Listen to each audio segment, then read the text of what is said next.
Kwanza namshukuru Mwenyezi Mungu, nafikiri tumemaliza mechi salama na lengo letu kubwa ilikuwa ni qualify kuingia katika stage nyingine.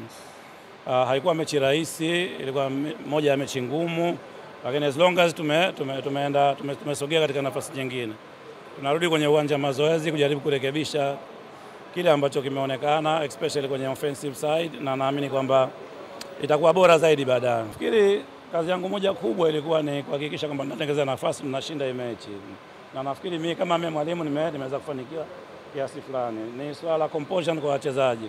Ndio maana nimesema tumetengeneza nafasi, first priority, lakini kitu cha pili ni cha kufanya kazi ni kuzitumia zile nafasi ambazo tumezifanya. Narudi katika uwanja mazoezi na naamini baadaye tutakuwa tuko vizuri. Of course ilikuwa ni ngumu ukilinganisha na ule muda ambao nimepata kwenye timu. Nimekuja siku mbili mechi. Ni kitu sio kitu cha rahisi.